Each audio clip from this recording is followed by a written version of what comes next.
because it's COVID, they had told me only one of you will be able to visit your kids after they're born.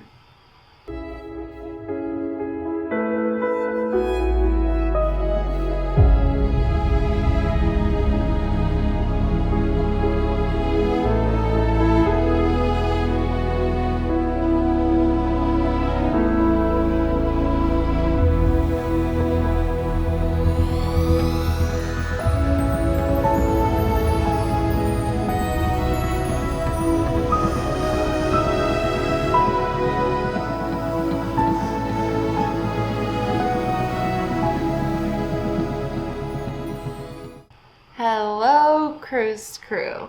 Hi. So today I'm going to talk to you guys about our birth experience during COVID. Giving birth during a pandemic was crazy, and it's not at all what I pictured my birth experience to be like.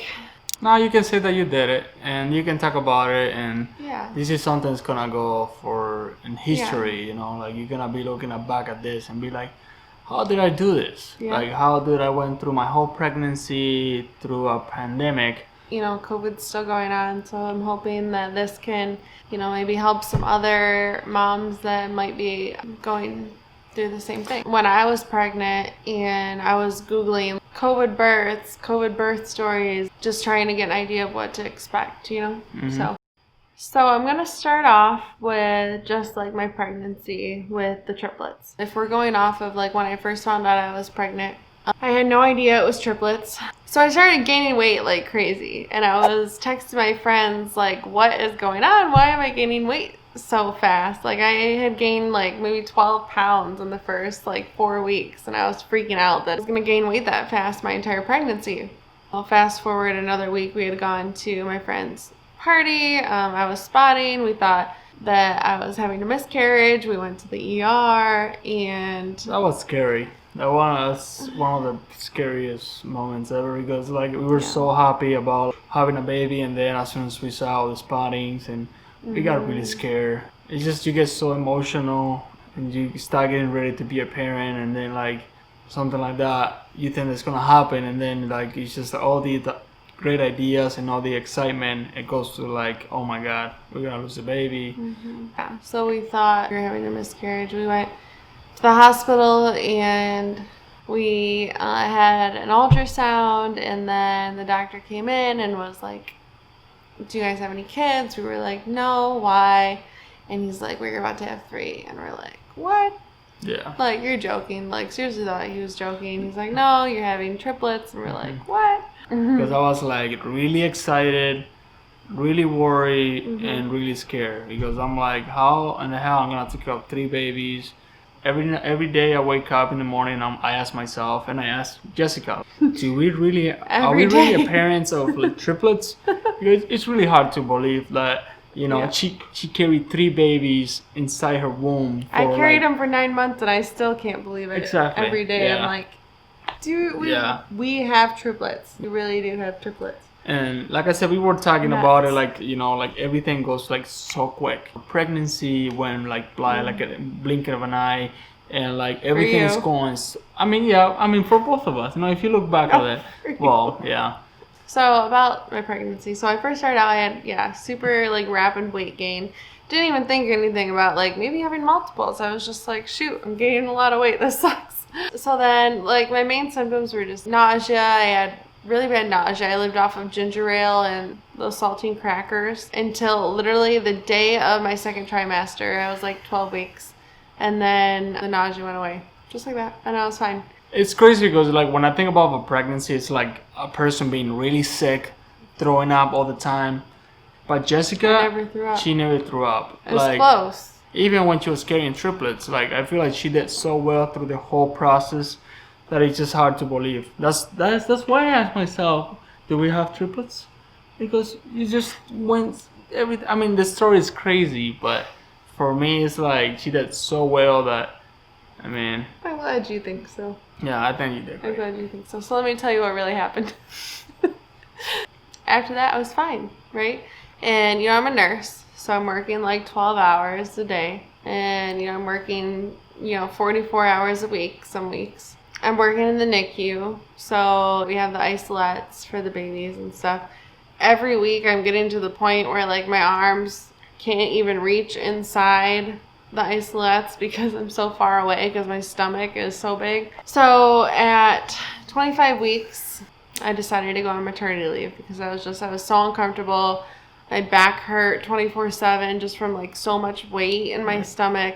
I was surprised that you made it so far at work. I'm like, when are you gonna quit? Like, well, they say that with triplets, however many weeks you are, you're actually measuring like 10 to 12 weeks ahead. So at 25 weeks, I was measuring probably like 37 weeks of somebody with one baby. So I had my baby shower March 1st, and we had a lot of people there, like 50, 60 people.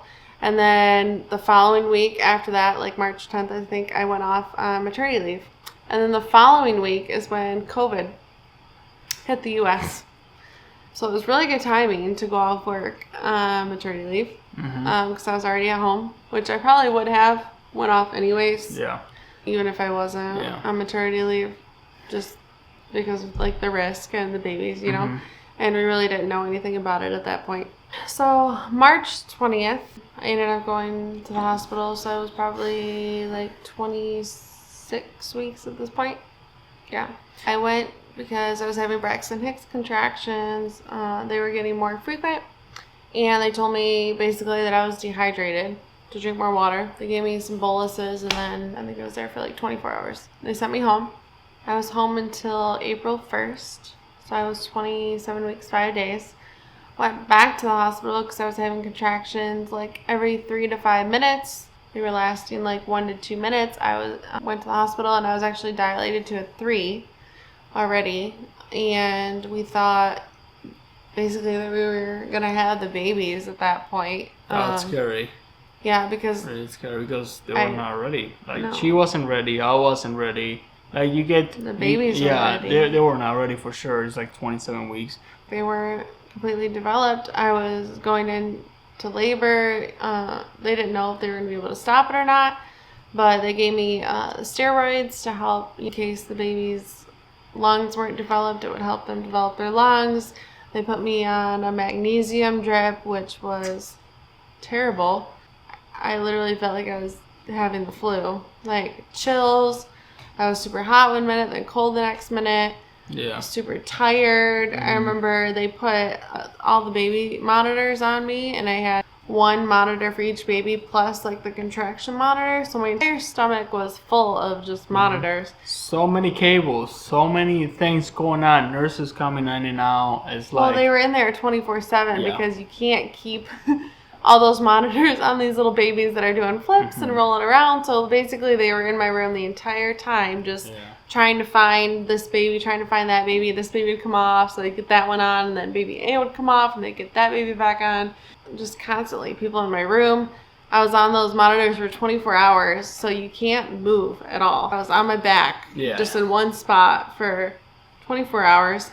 I'd have to get up, to the commode to go to the bathroom, but that was it. And then they'd give me, I think it was Indocin, to try to stop my contractions. So I think after 48 hours, finally my contractions had slowed down, and I hadn't had any in a couple of hours. They were like, okay, we're good. Your contractions stopped. So if you want to go home, you can go home.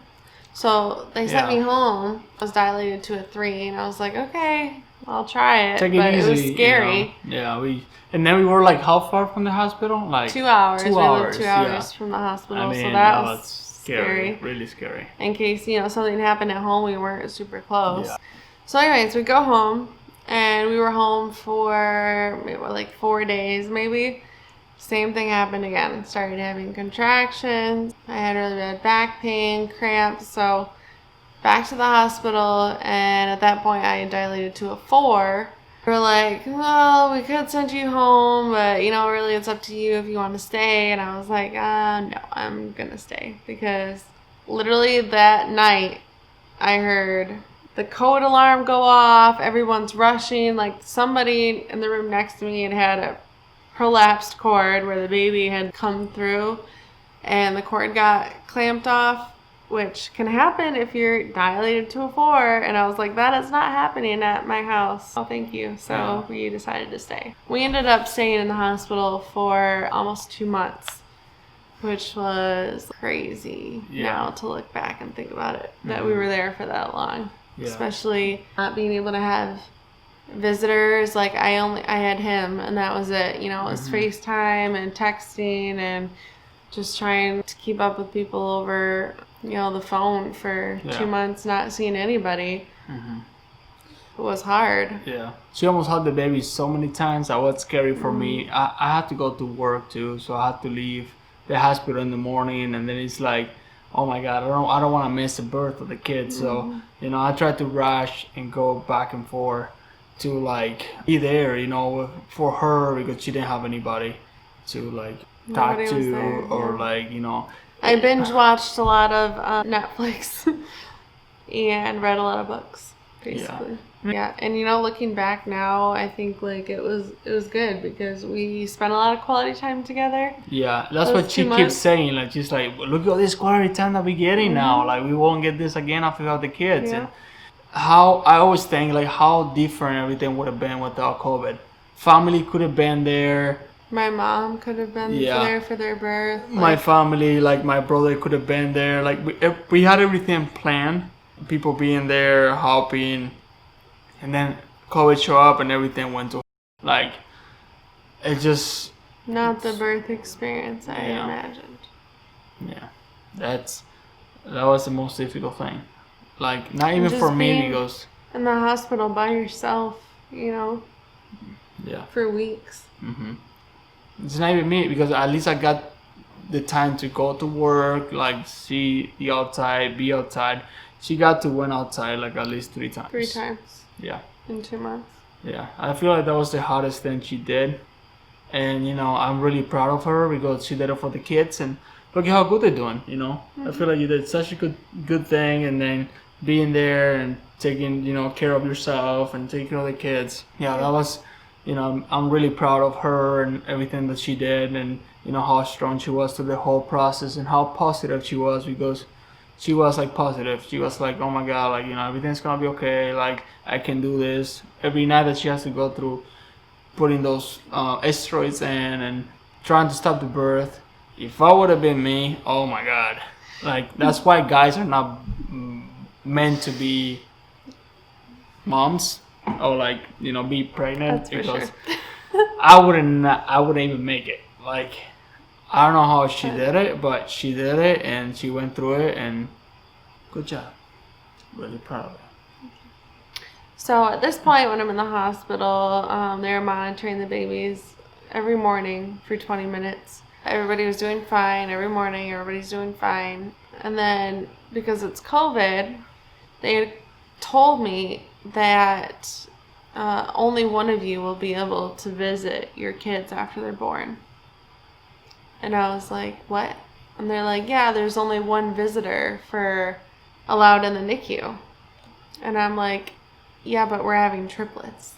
Maybe one visitor per patient that's having one baby, which is still terrible to only let one parent visit their child. Yeah. I cannot be there for all 3 of our kids. I'm recovering from a major surgery. Yeah. Even after that, trying to go from room to room, and like, you just can't be there for everybody. And there's no way. Like, I need him to be there, and he needs to be able to see his kids. It's ridiculous. So it was weeks, like up until I was 29 weeks until I delivered. It was that week that I delivered that I finally got somebody. Yeah. I went to the head of the hospital to get them to agree to let both of us see the kids. At first it was, okay, yeah, you guys can both go, but you're assigned babies. So like 1 week I'd have baby A and B, and Dana would have baby C. And then the next week we would switch. And I'm like, how does that make any sense? Because we live in the same house. We're coming to the hospital together, and then we have to go to separate rooms. I feel like whoever created the law or like, decided what's going to happen with each baby, it's like they don't work in the hospital. They don't know how things work. Like I feel like whoever create a law. Just management, somewhere. They don't even know. And that didn't make sense. No, it didn't. And even everybody agreed it didn't make sense. The nurses said the same thing. Oh yeah, it doesn't make sense. And then we finally got to the head of the hospital, and then he agreed. Okay, we'll let you both go, but you have to switch babies every 24 hours. So, like, I could see a baby for one day, he could see a baby for one day, and then we'd switch. Which also made no sense because we were both coming from the same house. 24 hours makes no difference with COVID, so none of it made any sense. It was causing me a lot of stress and anxiety for weeks, being in the hospital thinking that me and my husband can't see all of our children. Yeah, it's tough. Yeah, until they finally agreed to that, and then even that wasn't great. Yeah. But we were just hoping once we got to the NICU that maybe, they'd relax about it a little bit, and we ended up having the babies and then had no issues with visiting them at all. Everybody there was super nice and completely understood. So for all you guys out there and moms that have gone through all this, I feel it. I know how hard it is, and it's been so tough for everybody out there.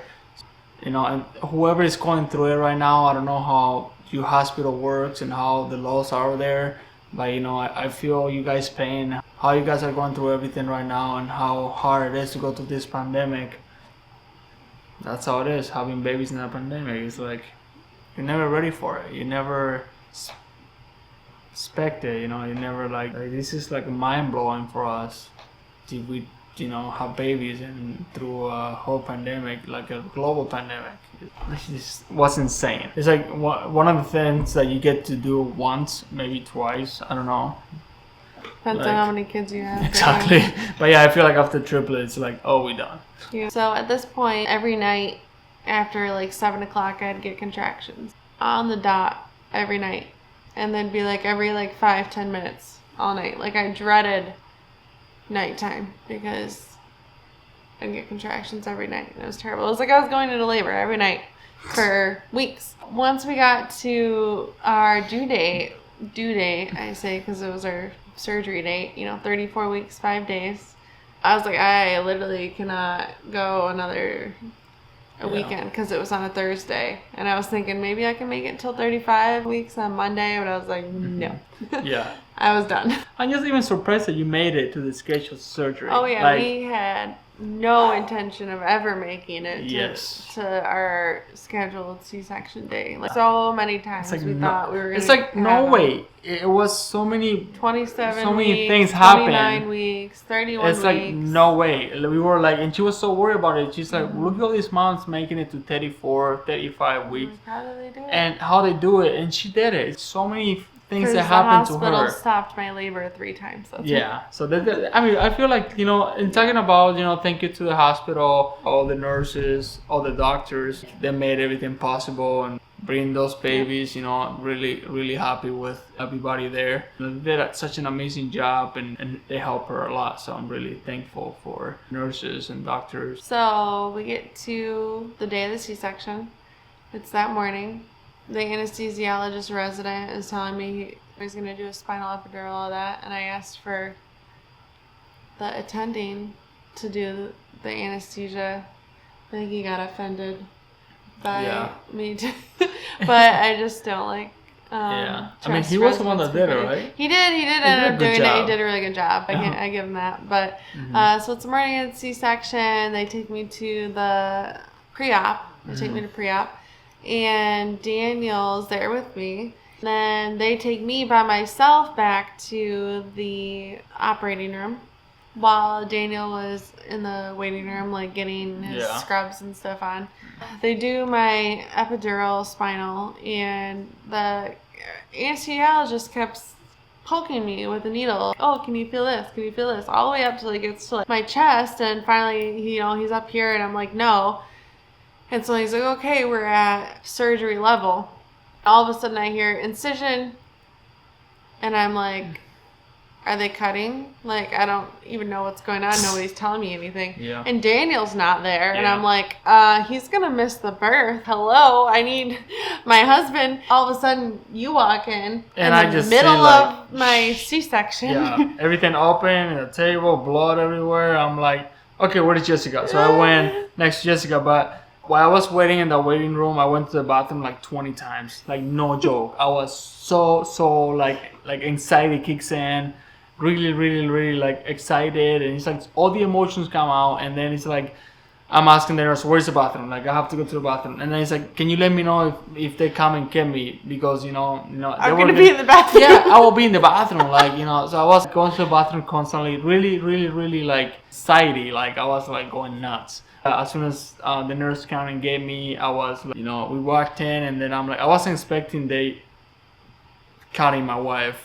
Like right there. Yeah, I feel like they should have waited until you got there. They should have waited, So because it was literally like you walked in, then 2 seconds later they're like, "Baby A is crying," yeah. and I'm like, "Holy cow, that happened fast!" And like I can't feel, anything. All I feel is like tugging and pulling, and it was just the weirdest sensation, feeling people inside you just like moving your body parts around. Yeah. And then we heard it was Dawson cry for the first time, and that was just crazy. And then another baby starts crying, and then another baby starts crying. And I was like, oh my god, it's like baby A, baby C, baby B, baby B, baby C. It's like, how many babies out there? Are you guys sure done? Are you sure? So yeah, they took all the babies to like stabilize them. It was called the nest. Yeah. And they like worked on that, made sure they were all okay. And then they bring me Dawson, and I'm like, oh yeah, she's so cute, and we're looking at him, and then somebody else is running around with Kellen, and then somebody's running around with Raina, and they're just bringing babies back and forth, like there's just people running around with kids, showing me this baby, showing me that baby, and honestly, I didn't know which baby was what. I'm like, who is this? He's showing me pictures, and I'm like, one of the things I got to experience as a dad is like, that was total chaos, because like, each baby wasn't different. It wasn't a room. It was like different, far away from each other, pads. Yeah. So it's like I'm checking on Kellen. Is Kellen okay? Oh, he's good. Okay. I want to Dawson. No, he's just like he got some like something was going on. And then like I went to Rena. Is Rena okay? Yeah. And then I went back to the operation room where Jessica was. Are you okay? Yeah. So I was just going back and forth. You want to be there for everybody, but it's just impossible, It's like that's the story of our life with triplets. Is just you can't be there for everyone. Mm-hmm. So all the babies went to the NICU. Originally, nobody was on oxygen. I was in the recovery room. Daniel went to the NICU without me while I recovered. I wasn't there, but a girl that I met had texted me, and she was telling me how you were like running around from room to room to room. They were in different rooms. Like, and she was cracking up at how you were just running back and forth. Why hospitals, like, we have multiples almost every day. They're all in different rooms. Why they don't come with just one room for triplets or twins or like quads or like whatever? It's like, it's about how excited you were. She said you looked so excited. I mean, it's just like you walk into a room is one baby. You walk in another room is another baby. But they just need to come out with a solution about like one room for all the babies, so dad doesn't have to go crazy. Be able to enjoy all of them. What are you doing? And beyond. So then they were all doing fine. They were all taking their bottles in the beginning. They were all doing good until they kept upping the volume that they had to take. So then they kept falling behind because they couldn't keep up with the amount they wanted them to eat. Yeah. Then they all ended up getting NG tubes, which is the tube that goes through their nose into their stomach, so that they could get fed whatever was left over from what they didn't eat from their bottle, to make sure that they were gaining enough weight. They're all doing good, taking, like 20 to 50% of what they were supposed to. Then Raina started having some problems where her oxygen was dropping a little bit into like the 80s. They put her on, I think, 2 liters for like a day. They thought maybe she had an infection or something that was causing her oxygen to drop, so they decided they wanted to do a spinal tap. Luckily, I was still inpatient upstairs at this point, and so I wasn't able to be there because I was getting, I think, antibiotics or something. But Daniel went for that. Thank God that I wasn't there because I would have been freaking out. Seeing my daughter, and they poke her like twice. So I was seeing my daughter crying. They're trying to do the spinal tap. Not be able to be there for her. I mean, I was there for her, but I'll not be able to hold her. I just want to put my fist through the wall. I was like angry of like her going through so much pain, and she was just born. Like she was like a week, maybe. So innocent. Like so innocent. Like she didn't know what's going on. She's like, Dad, you know, like help me. You know, they're hurting me. You know what I mean? She was just so little. So that was heartbreaking, and being there and not being there. You know. And they didn't even end up getting the sample from the spinal tap, and then she ended up being fine. Yeah. So literally, it was for nothing. Like for nothing. I feel them. The people in the NICU, they're just trying to help and make sure everything is good because they have gone through so much, like with other babies, like history. Like they're just trying to make sure everything is good. Because I bet things happen with other babies before, and they wanna discard any other problems. Right. So that's why they try everything. They're so being proactive. I mean, they did a good job. I feel like, but it's just like she being on pain. That's the part that I didn't like. Yeah. So they graduated from the NICU, right? After that, they were taking like 50 to 70% of their bottles. So they put them on a pediatric floor, basically, just for them to like continue to get better at eating. They were just so tired. They just kept falling asleep during their feeds. And you know, at that point, I had ended up getting readmitted to the hospital because I had an infection in my uterus. So I was there for another 2 days for that, getting IV antibiotics. So we would go down and, you know, we'd visit them, and then we'd go home after we got discharged, and we'd come back up and visit them all day after Daniel worked, and then we'd drive home, you know, 9, 10 o'clock at night, get a couple hours of sleep, wake back up in the morning, drive back up to the hospital another 2 hours. It was a lot of driving. Yeah, that was hard. And it was almost like I didn't want to feed them, because if they didn't take their whole bottle, like I didn't want to be responsible for them not eating, and I wanted them to come home. Yeah. So I thought it'll be better if the nurses feed them, because they've been eating fine for them. But then, And then I don't want to be the person that causes them to not eat and then not come home. So. Yeah, I mean, the other thing that, like, I was okay with coming home, just, you know, just sleeping in my own bed, but the same thing, it's like, is that person that's taking care of my kid is doing a good job? Like, I mean, I know that's their job, but it's just they have other patients. They can be in the room 24/7. Nobody's as good of a parent as we are. So they were on that floor for a week. So they came home after 17 days total, which isn't bad, you know, for being born at 34 weeks. That's pretty good. They told us they could come home. We took all of them home on the same day. Yeah, that was another thing that I was going to talk to you about. It's like, I asked one of the nurses in the NICU, and I'm like, do you think they're all gonna go home? And she's like, well, that's really rare, because every baby is different, you know. Every baby, you know, act different. They, you know, maybe they don't take the whole bottle. So, I mean, I was expecting me going with one baby home, and then Jessica had to go there and stay with 2 babies. So I was gonna be a total chaos. But I mean, it ended up working out. So we took all the babies on the same home. day. They all decided to eat. It was weird. So yeah, they all came home. They've all done great. You know, they have some acid reflux, so we're dealing with that. But for the most part, they're all healthy and they're doing good. I mean, you did an awesome job. Oh, thank you. And I mean, from now on, everything's like, you know, moving forward. You know, I'm really happy how everything turns out. You know, I know that was really tough for her and the babies, and, you know, even me. We went through it. Now we can say, like, you have 3 babies and through a pandemic, and, you know, that's all I can say. We did it. We did it. All right. See you later, guys. See you guys. Bye. Bye.